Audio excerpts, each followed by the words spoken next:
그가 위에서 손을 내미사 나를 붙드시며 많은 물에서 나를 건져내셨도다. 나를 강한 원수와 미워하는 자에게서 건지셨으며 그들은 나보다 강했기 때문이로다. 그들이 나의 재앙의 날에 내게 이르렀으나 여호와께서 나의 의지가 되셨도다. 나를 또 넓은 곳으로 인도하시고 나를 기뻐하심으로 구원하셨도다. 여호와께서 내 공의를 따라 상 주시며 내 손의 깨끗함을 따라 갚으셨으니 이는 내가 여호와의 도를 지키고 악을 행함으로 내 하나님을 떠나지 아니하였으며 그의 모든 법도를 내 앞에 두고 그의 규례를 버리지 아니하였음이로다. 내가 또 그의 앞에 완전하여 스스로 지켜 죄악을 피하였나니 그러므로 여호와께서 내 공의대로 그의 눈앞에서 내 깨끗한 대로 내게 갚으셨도다. 자비한 자에게는 주의 자비하심을 나타내시며 완전한 자에게는 주의 완전하심을 보이시며 깨끗한 자에게는 주의 깨끗하심을 보이시며 사악한 자에게는 주의 거스르심을 보이시리이다. 주께서 곤고한 백성은 구원하시고 교만한 자를 살피사 낮추시리이다. Everyday Sunday, 우리의 매일을 썬데이로 세팅하라. 오늘 하루 이 말씀을 통해 하나님과 더욱 가까워지는 모든 성도님 되시기를 주님의 이름으로 축복합니다. 우리는 살면서 크고 작은 성공들을 경험하곤 합니다. 그런데 어떤 일에 있어서 어떤 성공이라는 결론을 도출해내는 것보다 더 중요한 것은 그 성공을 대하는 태도입니다. 많은 사람들은 우리 삶에 찾아오는 어떤 성공과 성취를 마치 어떤 사안에 대한 결과 또는 결론처럼 대합니다. 하지만 그 모든 성공과 성취는 사실 영원이라는 시간 속에서 볼 때 사실 결과가 아니라 하나의 과정일 뿐이죠. 그렇기 때문에 그 과정으로서의 성공을 어떻게 대하고 해석하느냐에 따라 그 성공은 즉시 또 다른 실패로 이어지기도 하고 반대로 어떤 실패처럼 보이는 상황이 오히려 성공으로 들어가는 관문이 되는 경우가 많습니다. 예를 들어서 어떤 사람이 처음으로 주식에 투자를 시작했는데 그 주가가 엄청 오르면서 대박이 났다고 해봅시다. 그러면 그것은 그 사람 인생에 있어서 성공일까요? 꼭 그렇지만은 않죠. 왜냐하면 그것은 과정일 뿐이니까요. 실제로 대부분의 사람들은 그런 어떤 단회적 성공 경험을 잘 다루지 못해 지나치게 자신을 신뢰하거나 낙관적으로 생각하게 되면서 그 다음에 경솔한 투자를 하기 쉬워집니다. 그리고 그 경솔함으로 인해 처음에 성공이 원망스러워질 정도로 자기 전체 자산을 탕진하게 되는 경우들을 종종 보게 되는데요. 이처럼 어떤 성공 경험을 잘못 해석할 경우 그것은 오히려 더 큰 실패로 가는 지름길 또는 도화선이 되기도 합니다. 그렇기 때문에 우리는 인생의 모든 성취들을 결과가 아닌 하나의 과정으로 이해하는 것이 정말 중요합니다. 내가 간절히 원하던 대학을 진학해도 그토록 원하던 회사에 취직을 했어도 꿈에 그리던 배우자를 만났을지라도 그것은 늘 하나의 과정일 뿐임을 기억할 수 있어야 하는 것이죠. 그렇게 성공을 이루는 것보다 더 중요한 것은 바로 이처럼 내 삶에 찾아온 크고 작은 성공을 어떻게 대할 것인가를 결정하는 것입니다. 우리는 사무엘하 22장을 통해 계속해서 다윗의 승전가를 살펴보고 있습니다. 다윗은 많은 우여곡절들을 겪고 하나님이 허락하신 승리의 경험 앞에 서게 되었죠. 그리고 그때 다윗은 그 성공 경험을 토대로 이 찬양을 고백하고 있는데요.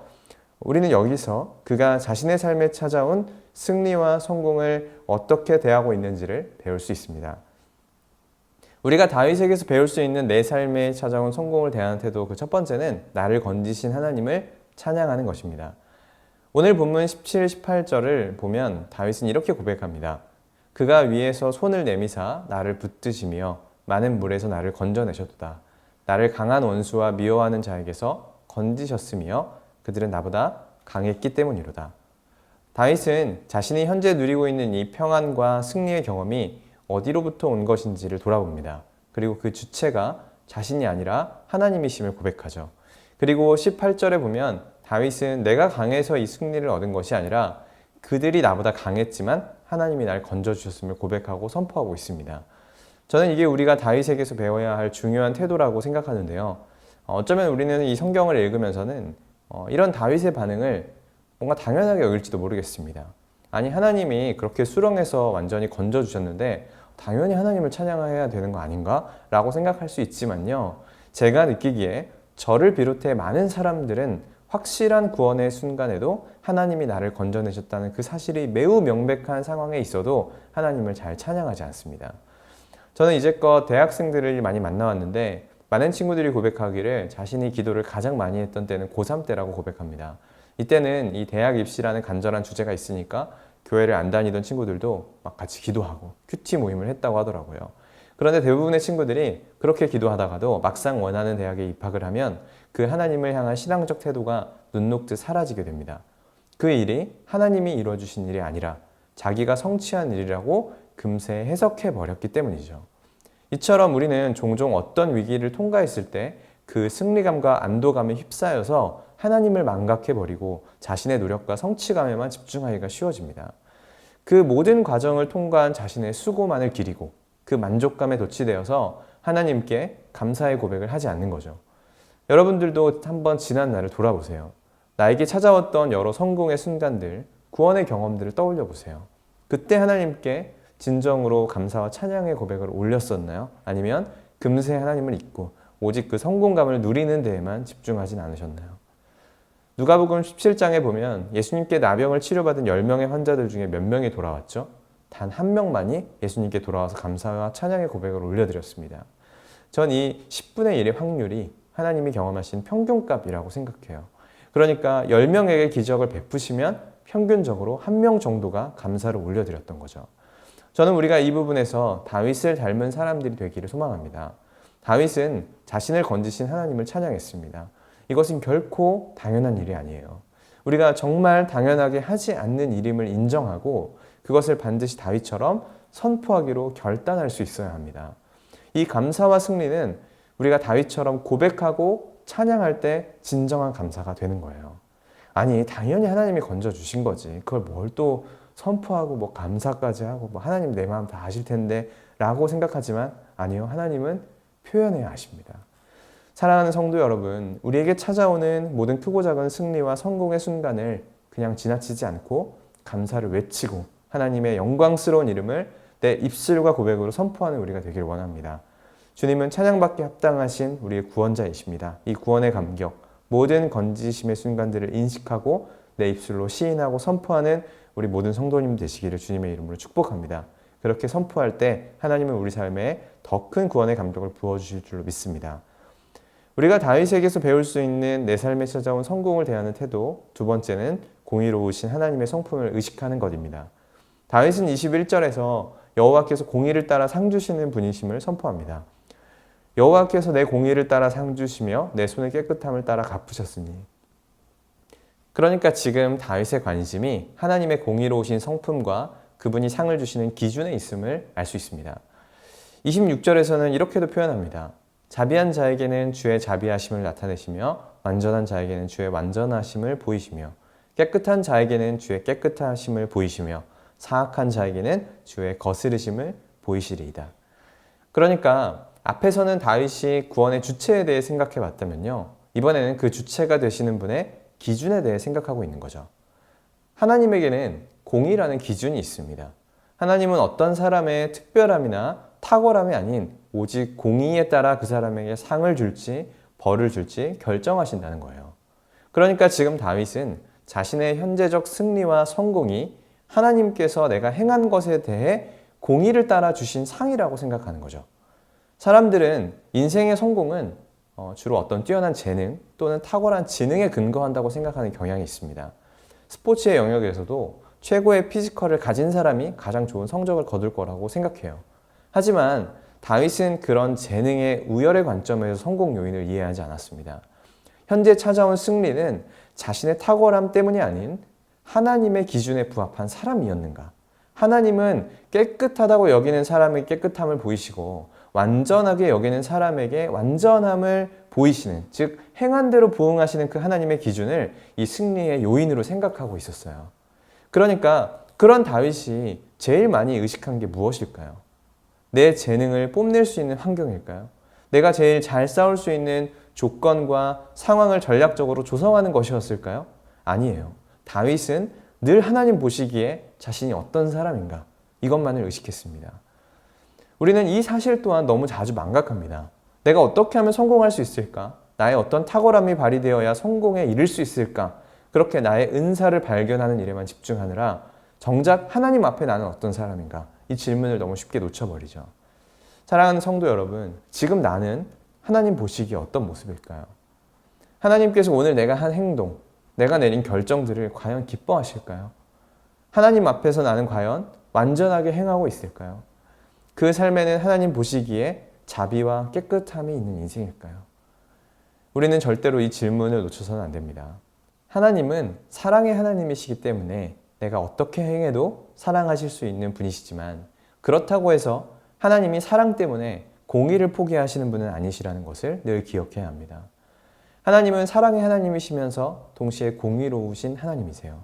그렇기 때문에 우리는 늘 이 하나님의 공의로우신 성품을 인식하는 삶을 살 수 있어야 합니다. 다윗은 하나님의 평가를 의식했습니다. 그리고 그에 합당한 보응을 하시는 하나님을 생각하며 살았기에 자신이 있었어요. 하나님이 나의 의로움에 보응해 주신 거라고. 하나님만 바라보고 어떤 상황에서도, 아들이 날 배반하고 광야로 쫓겨나도 하나님이 주신 규례만을 의식하며 살았기 때문에 하나님은 그런 나에게 합당한 은혜와 상을 허락하여 주셨다고 고백합니다. 이 믿음의 고백이 우리에게도 있기를 바랍니다. 공의로우신 하나님을 의식하십시오. 행한 대로 보응하신 하나님을 생각하며 늘 자비를 베푸는 일을 아깝게 생각하지 않고, 말씀대로 사는 삶을 손해보는 삶이라고 여기지 않고, 공의로우신 하나님 앞에 완전함을 이루며 살아가시기를 주님의 이름으로 축복합니다. 하나님은 공의의 하나님이십니다. 그래서 우리가 그분 앞에 자비라는 입력값을 넣으면요, 하나님은 하나님의 자비라는 결과값을 우리 앞에 출력해서 보여주십니다. 깨끗한 삶을 살면 하나님의 깨끗함이라는 결과가 나오는 거죠. 하지만 반대로 사악한 자에게는 주의 거스르심을 보여주십니다. 27절, 깨끗한 자에게는 주의 깨끗하심을 보이시며 사악한 자에게는 주의 거스르심을 보이시리이다. 하나님의 나라는 이토록 정직한 공의의 나라입니다. 이 원리를 우리는 잊지 말아야 합니다. 내가 무엇을 행하느냐에 따라 무엇을 볼지가 결정된다는 사실을요. 모든 성취와 은혜는 결국 나의 행실에 대한 하나님의 보응이며 상과 벌임을 기억하십시오. 그런데 그런 공의의 나라, 보응의 나라, 원리의 나라에 들어와 있는 우리가 반대의 것을 드린다면요, 자비와 깨끗함이 아닌 미움과 원망, 거짓과 위선을 드린다면요, 하나님의 미워하심, 하나님의 진노, 흑암과 같은 심판과 혼돈을 경험하게 되는 것입니다. 너무 두려운 일이 아닐까요? 이 공의의 하나님을 두려워하는 마음 또한 우리가 잃지 말아야 할 마음입니다. 승리와 성공의 결과 앞에서 그런 하나님을 늘 기억하며 자신의 삶을 다시 한번 추스리고 겸비하는 우리 모든 성도님들 되시기를 주님의 이름으로 축복합니다.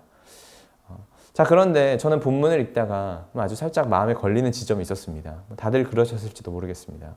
바로 24절인데요. 24절에 보면 내가 또 그의 앞에 완전하여 스스로 지켜 죄악을 피하였나니. 다윗이 자신의 완전함을 어필하는 부분이 나오죠. 그런데 저는 다윗이 자기 입으로 자신을 완전하다고 말하는 게 좀 어색하게 들리더라고요. 다윗은 정말 자신을 완전한 존재라고 여겼을까? 어떻게 그럴 수 있지? 대체 무슨 자신감이지? 이런 질문이 생겼습니다. 저만 생긴 질문이겠죠. 그래서 제가 생각을 좀 해봤는데, 사실 다윗은 자신이 스스로 완전하다고 말하기엔 너무 큰 결함들을 가지고 있었잖아요. 밧세바를 범했고 우리아를 죽게 만들었어요. 그리고 그로 인한 분명한 보응을 받기도 했죠. 아들이 죽었고 압살롬이 자기 후궁들을 범하는 비극을 겪어야 했습니다. 그런데도 다윗은 어떻게 자신을 완전하다고 여길 수 있었을까요? 대체 이 하나님 앞에서의 자신감 어디서 나온 것일까 생각해 봤습니다. 그런 저는 그 답을 22절에 찾았습니다. 22절, 이는 내가 여호와의 도를 지키고 악을 행함으로 내 하나님을 떠나지 아니하였으며. 다윗은 자신이 하나님을 떠나지 않았다고 고백합니다. 여기서 떠나지 않았다는 것은 하나님과의 관계적 거리감을 이야기하는 거죠. 그래서 저는 이렇게 다시 질문해 봤습니다. 다윗이 하나님 앞에 완전했는가? 라는 질문을 던졌을 때는 그렇지는 않다라는 답이 나왔지만요, 다윗이 과연 하나님을 떠나지는 않았는가? 라는 질문을 던져보니 그렇네, 다윗은 하나님을 떠나지는 않았지 라는 답이 떠올랐습니다. 그런데요, 만약 다윗이 생각하는 완전함이 이 하나님과의 관계적 거리감에 관한 것이었다면, 어떤 그 일회적 행동에 근거한 것이 아니라 자신이 하나님을 떠나지 않았음에 대한 것이라면 그런 완전함은 다윗이 주장할 수 있는 완전함인 거죠. 즉 다윗은 자신의 완전함을 어떤 행위에 근거해서 생각한 것이 아니라요, 흠도 없고 티도 없는 그런 완전 무결한 삶의 행실이 근거가 된 게 아니라요, 하나님과의 거리감에 있었던 겁니다. 다윗은 극악무도한 죄를 지은 사람입니다. 하지만 그는 하나님을 떠나지는 않았습니다. 그는 늘 하나님과의 거리감을 민감하게 인식하며 하나님으로부터 멀어지는 순간을 감지할 때마다 빠르게 회개했어요.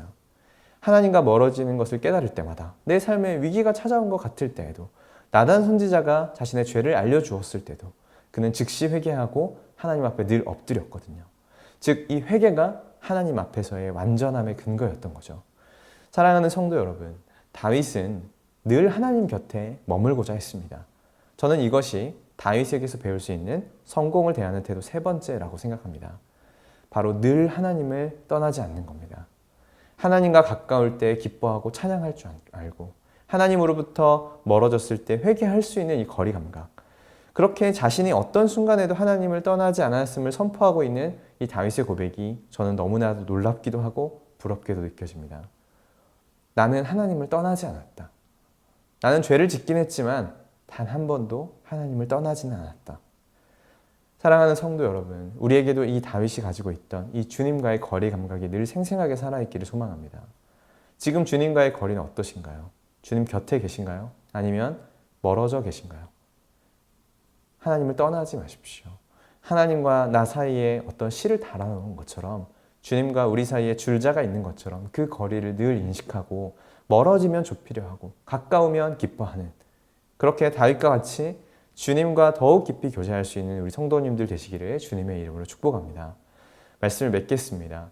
인생의 성취, 어떤 전쟁 또는 여러 인생의 문제 앞에서 우리가 승리를 거두는 것은요, 언제나 우리의 소망으로 있겠지만 그보다 더 중요한 것은 그 승리를 대하는 태도라는 사실을 모두 기억하며 사시기를 소망합니다.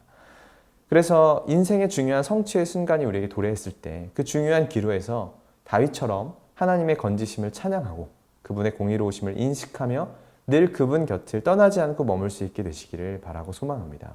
그렇게 다윗과 같이 하늘 높이 아름다운 승전가를 올려드리며 더 큰 승리를 향해 쉬지 않고 달려나가는 포도의 모든 성도님들 되시기를 주님의 이름으로 축복합니다. 기도하겠습니다. 사랑하는 주님, 우리 삶에 찾아오는 수많은 성공과 성취 앞에서 우리는 주님을 바라봅니다. 주님이 베푸신 은혜를 찬양하기 원합니다. 주님의 공의로우심을 인식하며 우리가 다시 한번 그 삶을 정비하기 원합니다. 무엇을 낳는 삶인지 늘 겸비함으로 어떤 순간에도 교만을 낳지 않고 거짓과 위선을 낳지 않는 인생이 되기를 원합니다. 오직 주님과 함께 주님 곁으로 가까이 나아가는 우리가 되게 하여 주시옵소서. 그렇게 늘 승리에 안주하지 않고 새로운 승리, 더 큰 승리를 열망하며 모든 과정을 영원까지 통과해 나가는 인생이 되게 하여 주시옵소서. 우리에게 승리를 허락하신 주님께 감사드리며 사랑의 주 예수 그리스도의 이름으로 기도드렸습니다. 아멘.